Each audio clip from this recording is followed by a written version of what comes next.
Assalamualaikum warahmatullahi wabarakatuh. Waalaikumsalam warahmatullahi Hamdan wa syukurillah, salatan wa salaman da'imain mutalazimain ala Rasulillah wa ala alihi wa sahbihi wa man walah wa la haula wa la quwwata illa billah. Segala puji hanya bagi Allah Subhanahu wa taala atas segala karunia-Nya, dan karunia yang paling penting tentu saja kita diberi nikmat keimanan. Mudah-mudahan keimanan ini bisa menemani kita terus-menerus hingga ajal menjemput kita. Selawat dan salam kita sampaikan kepada junjungan kita besar Muhammad SAW. Mudah-mudahan salawat kita bisa menjadi inspirasi bagi kita untuk meneladani kemuliaan akhlak Rasulullah Muhammad SAW. Para partisipan yang dimuliakan Allah Subhanahu Wa Taala, senang sekali bisa berjumpa kembali di acara kajian Islam Kafah Nasarul Umarofis. Khususnya saya sendiri tentu saja sangat bahagia bisa bertemu kembali, berbagi cerita tentang hasil bacaan-bacaan kami yang tentu saja tidak banyak, tetapi bisalah kita berbagi, dan juga saya menunggu ya pembagian dari para partisipan untuk kita saling memperkaya dalam ilmu pengetahuan, terutama dalam pengetahuan keislaman ya, tentu saja secara khusus. Di kesempatan ini saya akan berbicara tentang tantangan sains untuk agama. Tentu saja karena judulnya adalah tantangan, maka kita belum sampai kepada solusi. Kita belum sampai kepada solusi. Kita sedang mencoba untuk melihat lebih jauh, mudah-mudahan lebih mendetail tentang tantangan sains untuk agama. Apa saja sungguhnya tantangan sains untuk agama. Di pertemuan sebelumnya sudah kami sampaikan, ya saya sampaikan bahwa agama yang kita anut, Islam, ini hadir sebelum sains hadir, atau paling tidak sains modern yang kita pahami sekarang itu hadir. Karena itu kehadiran sains dengan sendirinya membawa tantangan-tantangan tersendiri bagi agama. Tidak terkecuali agama Islam, dan secara keseluruhan agama-agama yang lain juga memiliki tantangan yang sama. Sehingga kita perlu, saya pikir, memahami tantangan itu, karena agama yang bertahan di masa depan adalah agama yang bisa menjawab ya tantangan ini. Kalau Islam kita yang mampu menjawab tantangan itu, maka Islamlah yang akan bertahan. Apabila Islam tidak mampu menjawab tantangan itu, bukan Islamnya tentu saja, umat kita sebagai umatnya tidak mampu tidak mampu menafsirkan Islam, agama kita, dalam bentuk kenyataan sehari-hari sebagai jawaban terhadap tantangan sains, maka dia akan ditinggal. Agama Islam akan ditinggal. Dan karena itu saya pikir ya, menurut saya perlu untuk memahami tantangan sains bagi agama. Para partisipan dimuliakan Allah Subhanahu Wa Taala, pada dasarnya sains itu bekerja. Kalau saya ya, mungkin bisa para partisipan mengkritisi atau memberi masukan bahwa menurut yang saya pahami, sains itu bekerja dalam kata atau kalimat yang sederhana. Apa itu? Sains bekerja lewat pertukaran antara teori dan bukti. Sains bekerja lewat pertukaran antara teori dan bukti. Nah, teori itu bisa berasal dari kenyataan ya, yang dilihat, bisa juga hadir lewat sekadar olah pikir saja. Misalnya manusia punya, atau kita punya olah pikir tertentu sehingga melahirkan semacam teori. Kemudian teori itu kemudian kita pakai untuk memahami kenyataan di lapangan. Nah, apabila ya teori itu sesuai dengan kenyataan, maka teori itu akan bertahan. Tetapi apabila teori itu kemudian bertentangan dengan kenyataan, maka teori itu harus berganti dengan teori yang lain. Ya begitulah seterusnya. Teori dibenturkan dengan kenyataan atau dengan bukti.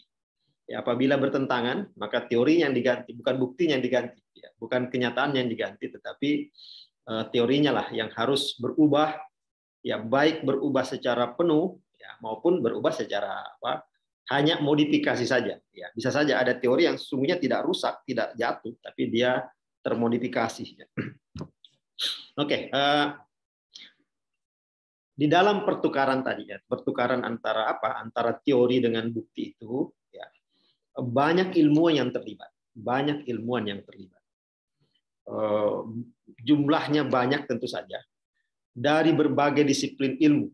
Jadi disiplin ilmu saja sekarang banyak, ya. Kemudian apalagi jumlah ilmuwan yang terlibat, ya, masing-masing pakar di dalam disiplin ilmu tersebut. Nah, bahkan di dalam satu disiplin ilmu itu kemudian terpecah menjadi spesialisasi. Nah, spesialisasi itu sendiri masing-masing mempunyai mempunyai pakarnya sendiri, ilmuannya sendiri. Jadi begitu banyak. Misalnya katanya kedokteran kita tidak bisa hanya misalnya ada kedokteran umum, ada kemudian yang hanya mempelajari ahli dalam mata misalnya. Ya itu pun di spesialis lagi, ya lebih jauh, misalnya hanya kornea mata saja atau apa saja. Jadi dari bagian-bagian dari mata itu pun kemudian melahirkan spesialis tertentu. Jadi begitu banyak yang terlibat dalam pertukaran antara bukti dengan teori. Nah, terus ya karena itu ilmu pengetahuan atau sains ini bukan kerja individu, ya. Dia kerja banyak orang, melibatkan banyak orang yang berjejaring, ya, saling berhubungan dalam satu disiplin atau banyak disiplin, tetapi kata kuncinya adalah sains atau ilmu pengetahuan.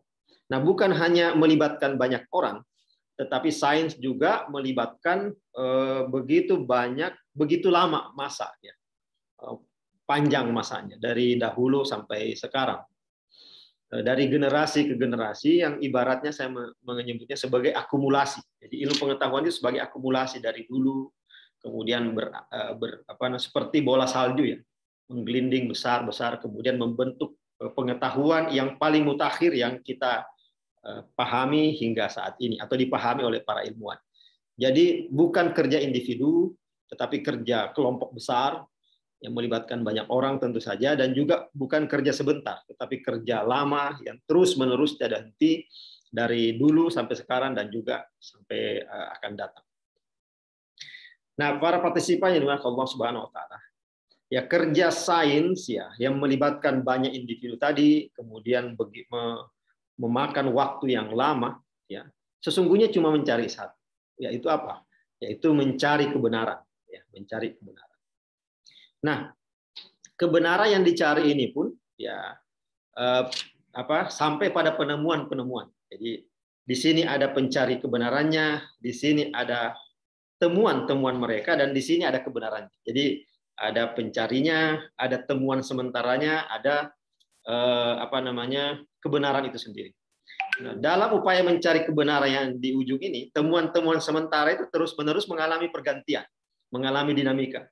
Kenapa dinamika? Ya tadi saya bilang, dinamika itu terjadi karena teori kemudian tidak sesuai dengan kenyataan. Akhirnya berganti kepada teori-teori lain. Sedangkan kebenarannya sendiri masih berjarak, ya. Masih berjarak dari penemuan-penemuan itu. Nah, upaya untuk mencari terus-menerus kebenaran itulah yang menjadi energi, ya. Energi bagi apa? Bagi sains untuk terus-menerus mencari dan mencari tanpa henti. Ada satu yang kelebihan sekaligus kekurangan sains adalah sains itu bersedia menerima koreksi. Sains bersedia menerima koreksi apabila ada temuan, ada bukti yang lebih kuat daripada bukti sebelumnya. Karena itu dia berganti. Pengetahuannya bersedia diganti apabila ada temuan, ada argumen yang lebih baik dari sebelumnya. Nah, tapi tetap saja kebenaran itu entah ada di mana. Itu yang dikejar, tapi dia entah ada di mana. Karena kalau sudah ketemu kebenarannya yang sesungguhnya, maka proses pencarian kebenaran sudah selesai. Tidak ada lagi yang namanya teori, tidak ada lagi yang namanya temuan-temuan, karena sudah ketemu yang sesungguhnya. Sedangkan sampai saat ini, kita belum ketemu yang sungguhnya. Kita hanya bertemu dengan temuan-temuan sementara itu yang kalaupun masih bertahan sampai sekarang, tetap ada kemungkinan di masa datang bisa berubah akibat temuan baru yang berbeda. Nah, asumsi sains memang adalah setiap kesimpulan yang memungkinkan untuk direvisi. Kenapa? Akibat ditemukannya kesimpulan atau bukti yang lebih benar, yang lebih valid. Nah, meski demikian, sains tetap memengaruhi ya kehidupan manusia hingga saat ini, dan pada beberapa titik disitulah sains berhadapan langsung ya, secara diametral, face to face dengan prinsip-prinsip agama atau prinsip-prinsip keagamaan. Nah, sekarang kita masuk pada titik-titik mana saja pertemuan antara sains dengan agama itu terjadi, dan bagaimana titik-titik pertemuan itu saya menyebutnya sebagai tantangan ya bagi agama. Sekali lagi kita berbicara tentang tantangan saja sementara ini. Mungkin pada pertemuan selanjutnya kita berupaya mencari apa kira-kira solusi bagi tantangan itu. Ya, kalau barat dokter kita sedang mencoba mendiagnosa dulu tentang obatnya, terapinya nanti apa. Kita lihat pada pertemuan selanjutnya. Nah, sebagaimana disebutkan sebelumnya bahwa cara kerja sains adalah pertukaran antara teori dan bukti. Setiap teori harus berhadapan dengan kenyataan yang mungkin saja meruntuhkan teori yang ada. Nah, dampak dari cara kerja itu ya, adalah ya sekarang kita lihat teknologi berkembang dan memudahkan hidup manusia. Ya, mengatasi kelemahan-kelemahan alami manusia. Misalnya kelemahan alami manusia tidak bisa terbang. Ya kan, tapi karena ditemukannya pesawat terbang, maka manusia bisa mengatasi kelemahan itu. Manusia misalnya tidak bisa bisa berbicara dengan manusia lain dalam waktu yang bersamaan, tapi jaraknya jauh. Ya. Karena itu ditemukan misalnya telepon, kemudian smartphone, dan seterusnya. Teknologi mengatasi kelemahan alamiah kita dan memberikan jawaban-jawaban bagi pertanyaan-pertanyaan kita yang ada. Nah, kenyataan seperti di atas ya membuat cara kerja sains itu menjadi semacam hal yang alamiah juga. Apa yang saya maksud alamiah? Jadi teori kemudian bukti itu sudah seperti bekerja di kepala kita, itu secara alami begitu saja. Tanpa kita harus belajar, misalnya kita sudah hidup dalam budaya atau kultur yang akan mempertanyakan apa buktinya. Apa buktinya? Bagaimana memahaminya? Misalnya ada berita, apa buktinya? Bagaimana memahaminya? Itu kan sesungguhnya cara kerja ilmu pengetahuan yang saya sebut tadi dengan pertukaran antara teori dan bukti. Nah, kecenderungan kita ya, untuk memahami segala hal dengan cara seperti itu sudah menjadi peristiwa alami sekarang. Mungkin dulu tidak, tapi sekarang sudah menjadi peristiwa alami. Sudah menjadi hal yang biasa dan sudah menjadi bawaan berpikir manusia modern ya, seperti kita, untuk melihat segala sesuatu dari sudut pandang tertentu ya, atau teori tertentu atau kerangka pikir tertentu ya, untuk memahami sebuah kenyataan.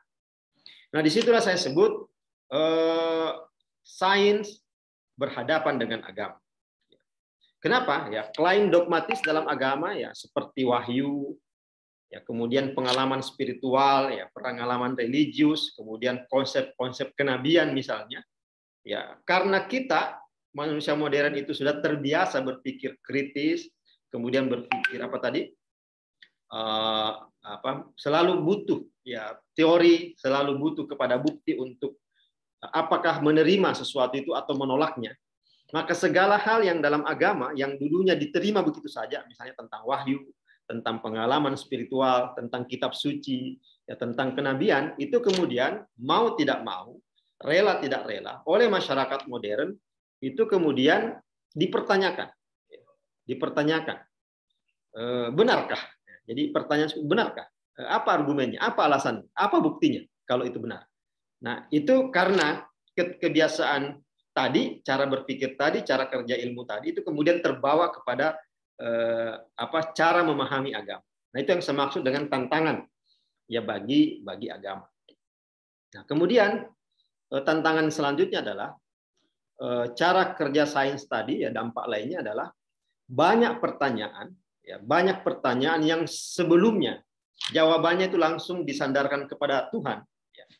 Sekarang tidak lagi disandarkan kepada Tuhan, tetapi kepada selain Tuhan. Nah, misalnya, bagaimana hujan turun? Kalau dulu misalnya ketika belum ada jawaban ilmiah tentang bagaimana hujan turun, maka dengan secara spontan, secara alami, ya, secara naluri, secara budaya, secara peradaban, orang bisa saja menjawab, ya karena Allah atau karena Tuhan ingin menurunkan hujan, maka turun hujan. Kemudian selesai. Atau kalau dulu misalnya ketika masih dipercaya tentang mitos, misalnya, maka ya karena dewa ini ingin menginginkan hujan itu turun, maka turunlah. Nah, itu jawaban. Tetapi ketika ditemukannya ya banyak penjelasan ilmiah, maka pertanyaan-pertanyaan tadi yang selalu disandarkan kepada Tuhan itu kemudian berganti jawabannya. Ada penjelasan ilmiah kenapa hujan turun misalnya. Nah, ini kan pergantian sungguhnya, pergantian dari jawabannya Tuhan, kemudian jawabannya kepada guru biologi, guru fisika, ya, guru kimia dan seterusnya. Kemudian misalnya yang lebih jauh, bagaimana alam raya tercipta? Kan banyak teori, ada teori Big Bang, teori apa, bagaimana alam tercipta dan seterusnya. Tetapi itu kemudian menjadi alternatif jawaban yang tadi, ya pokoknya Allah menciptakannya begitu, menciptakan misalnya 7 hari dan seterusnya. Jawaban itu kemudian ada jawaban alternatif yang disediakan oleh sains. Sekali lagi, jawaban alternatif sains dari alternatif yang berbeda dari sains itu mengakibatkan jawaban bahwa itu keinginan Tuhan itu bukan satu-satunya jawaban lain. Jawaban.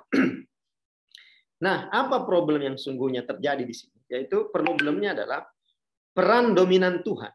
Ya, dulunya ketika segala hal itu dikaitkan dengan Tuhan itu sangat dominan peran Tuhan. Kemudian ketika ada jawaban alternatif dari situ yang disediakan oleh sains, kemudian dominasi peran Tuhan kemudian sedikit bergeser. Mungkin sedikit atau banyak bergeser dari alam pikiran kita.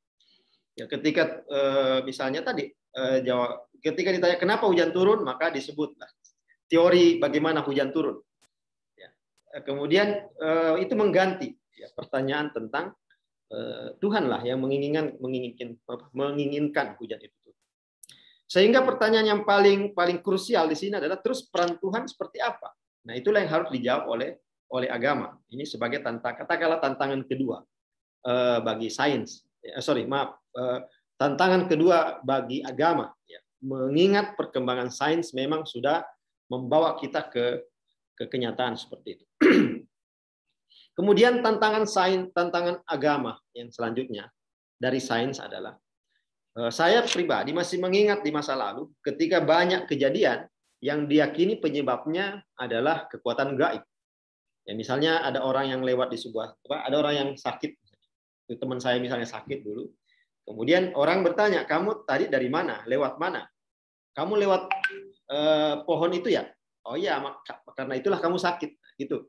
Jawaban itu ya saya kira sekarang masih ada, tetapi jawaban itu pasti terkikis oleh penemuan ilmu pengetahuan.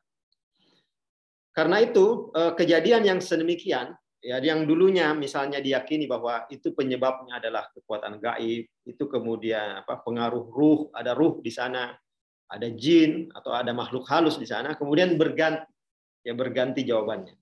Nah, belakangan keyakinan seperti itu mulai memudar, ya meski tidak hilang sama sekali ya. Mulai mudar. Yakini segala kejadian, ya kalau kacamata sains, dan itu sudah mulai dianut oleh hampir semua orang. Kini segala kejadian itu semata-mata dianggap peristiwa fisik. Karena yang termasuk peristiwa fisik tadi, kenapa dia sakit ya karena peristiwa fisik, bukan karena disebabkan hal-hal non fisik seperti tadi jin, ada roh halus, ada makhluk halus dan seterusnya. Nah, bukan lagi disebabkan oleh hal non fisik seperti segala yang gaib tadi itu. Apa dampaknya? Cara pandang kepada manusia pun demikian adanya. Cara pandang, misalnya apa yang berpengaruh kepada manusia? Cara pandang kepada manusia yaitu memudarnya peran jiwa. Ya, ketika kejadian pada manusia dipahami semata-mata sebagai peristiwa fisik. Ya. Misalnya yang dulu dianggap sangat rohani, spiritual seperti cinta, kemudian bahagia, kemudian derita, ya, kemudian ingatan atau emosi, atau bahkan kehendak kita yang oleh ilmu oleh jawaban-jawaban sebelumnya dianggap sebagai pengaruh ruh, ya, karena kita memiliki ruh, ya, kemudian oleh ilmu sains itu direduksi hanya sebagai peristiwa fisik semata. Ya, saya cinta ya karena pernah ketemu, pernah melihat dan suka secara fisik, suka karena itu cinta dan seterusnya. Kemudian bahagia ya karena ya ada materi di sana. Derita juga demikian. Derita itu semata-mata derita fisik. Nah, akibat terjauhnya nanti karena segala sesuatu yang non fisik kemudian dianggap tidak memiliki pengaruh apa-apa ya bagi kehidupan, padahal agama justru banyak berbicara tentang hal-hal yang non fisik ini, maka itulah menjadi tantangan. Terutama sekarang misalnya ketika segala sesuatu non fisik itu tidak dianggap nyata, maka kehidupan pasca kematian juga dianggap nggak nyata karena non fisik. Jadi kematian fisik adalah akhir dari segalanya. Dan itu adalah bawaan peradaban itu sendiri. Ya, karena tadi hanya melihat yang fisik dan seterusnya. Bawaan dari sains itu sendiri yang melihat segala sesuatu sebagai fenomena fisik. Ya, semata. Nah, sekali lagi itu yang ketiga, atau saya lupa yang ketiga apa yang keempat. Yang ketiga sebagai tantangan sains belakangan ini terhadap agama. Ya, kemudian satu hal lagi yang menjadi tantangan adalah bahwa teknologi yang memudahkan manusia berpindah cepat dari satu tempat ke tempat lain, misalkan ada pesawat, ada mobil, ada kereta. Nah, kemudian kita juga mengalami limpahan informasi yang sangat banyak ya akibat teknologi informasi. Apapun yang terjadi di seluruh belahan dunia lain itu bisa kita lihat, ya, kita tonton di saat yang bersamaan, dilihat di saat yang hampir bersamaan atau tidak jauh waktunya dari kejadian sendiri. Maka kita bisa secara fisik melanglang buana kemana saja, begitu pula pikiran bisa juga melanglang buana kemana saja karena informasi yang cukup deras. Ya. Apa akibatnya? Kemudian penganut agama, ya, masing-masing penganut agama berbeda, itu kemudian lebih sering bertemu. Kita misalnya beragama Islam, kemudian bertemu lebih sering atau mulai sangat sering bertemu dengan penganut agama non-Islam atau mereka non-Muslim. Nah, kemudian pertemuan antara satu keyakinan dengan keyakinan yang lain yang masing-masing berbeda itu besar kemungkinan tanpa sengaja melahirkan perbandingan-perbandingan. Mana yang benar, mana yang salah, dan seterusnya. Yang salah satu dampaknya, ada dua sih dampaknya. Bisa menetralisir keyakinan itu sendiri. Jangan-jangan dia benar, saya salah, atau sama-sama benar, atau sama-sama salah. Atau juga sebenarnya tidak harus itu dampaknya. Bisa juga semakin mengentalkan. Saya lah yang benar, saya seterusnya. Nah, itu tantangan selanjutnya dari sains. Kemudian yang pasti kritik diri terhadap agama itu sendiri bisa terjadi dengan lebih intens ya karena bertemu dengan budaya lain, agama lain sehingga mulai bertanya tentang kalau agama saya seperti apa ya? Kok agama saya begini, kok nggak begitu? Karena dipicu oleh perjumpaan dengan perbedaan-perbedaan. Nah, akibatnya pemahaman terhadap agama sendiri oleh para penganut itu semakin berwarna ya. Tidak satu warna sebagaimana dulu ketika tidak terjadi pertemuan-pertemuan itu. Nah, bagi kaum Puritan, ya, kenyataan seperti itu sangat mengganggu ya karena karena kenapa mengganggu? Ya karena ya bisa mempengaruhi keimanan gitu. Kalau kaum Puritan begitu selalu khawatir dengan itu. Berbeda dengan yang liberal. Ya, bagi yang liberal mungkin menganggap itu sebagai anugerah ya, bagi agama. Mengapa? Dengan perjumpaan agama kita dengan agama lain, dengan pemahaman lain, dengan kenyataan sosial, ekonomi, politik yang lain, itu kemudian bisa merevitalisasi ya, pemahaman keagamaan kita tentang banyak hal. Misalnya dulu Islam itu, misalnya tentang posisi perempuan dalam Islam. Kalau dulu disertasinya Guru Ta, Haji Profesor Dr. Nasruddin Umar kan tentang argumentasi kesetaraan gender dalam Al-Quran. Ya itu karena akibat pertemuan dengan ilmu lain, dengan budaya lain, yang kemudian dicoba cari adaptasinya dalam ajaran-ajaran agama. Nah, kemudian perhatian kepada lingkungan, misalnya dulu sibuk mungkin mengatur bagaimana orang harus sholat, puasa, ya, dan menguasai ilmu Islam. Tetapi sekarang karena kenyataan lingkungan banyak yang rusak, kemudian ya agama kita atau agama yang lain pun harus berbicara bagaimana agama berbicara tentang pelestarian lingkungan yang dulu mungkin tidak menjadi isu besar ya di dalam agama-agama tertentu, termasuk agama Islam. Atau misalnya bagaimana Islam berbicara tentang ketimpangan ekonomi, sosial, dan seterusnya. Nah, itu saya katakan itu mungkin tantangan keempat atau kelima. Nah, terakhir tantangan bagi agama dari sains adalah sesuatu yang sungguhnya tidak berhubungan langsung dengan agama. Kalau yang tadi itu saya anggap sebagai hal-hal yang berhubungan langsung dengan agama. Ini tidak berhubungan langsung dengan agama, tetapi perlu mendapatkan perhatian serius dari agama, atau terutama bagi kita, para penganut agama. Karena kenyataannya, sains itu diawali dengan banyaknya teknologi yang ditemukan untuk memudahkan hidup manusia. Jadi hidup kita menjadi lebih mudah ya karena adanya teknologi. Tetapi kenyataannya sekarang, kenyataan mutakhir daripada sains itu banyak yang justru tidak lagi memudahkan hidup manusia, tapi justru menyusahkan ya, hidup manusia. Ya, perkembangan teknologi misalnya melahirkan banyak misalnya radiasi ya, karena ada nuklir. Dunia tidak bisa lepas dari nuklir, tetapi juga dampak nuklir itu sangat buruk, tapi juga memudahkan banyak manusia. Nah, jadi ini kenyataan bahwa temuan-temuan itu menyusahkan manusia. Ya, itu juga menjadi kenyataan yang harus direspon oleh agama. Misalnya juga bahaya radiasi, zat kimia, terus kalau kota-kota besar itu semuanya mengalami problem polusi. Ya, perkembangan teknologi justru melahirkan polusi dan polusi merusak justru hidup manusia. Kemudian yang terkenal misalnya pemanasan global, kemudian bencana-bencana alam yang diakibatkan justru oleh manusia sendiri ya, bukan karena alam itu sendiri, tapi manusia lah yang memicu terjadinya bencana alam dan seterusnya. Ya. Itu adalah problem yang juga harus mendapatkan perhatian dari agama dan saya sebut sebagai tantangan ya bagi agama.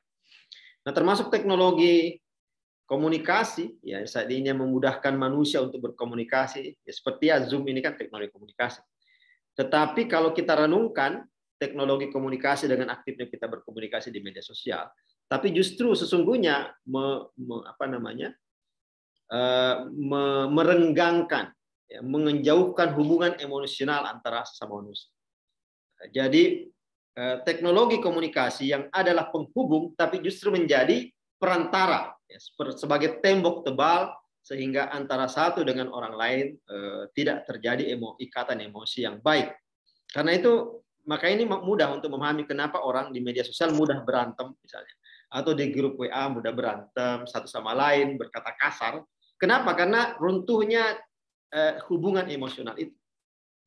Kita semakin intens berkomunikasi, tetapi hubungan emosional malah hilang. Nah, itu juga menjadi tantangan bagi agama dalam merespon perkembangan sains ya mutakhir. Saya kira itu sebagai pengantar. Silakan Bapak Ustadz Abdul Karim. Ya. Syukran jazilan Ustadz atas ilmunya. Selanjutnya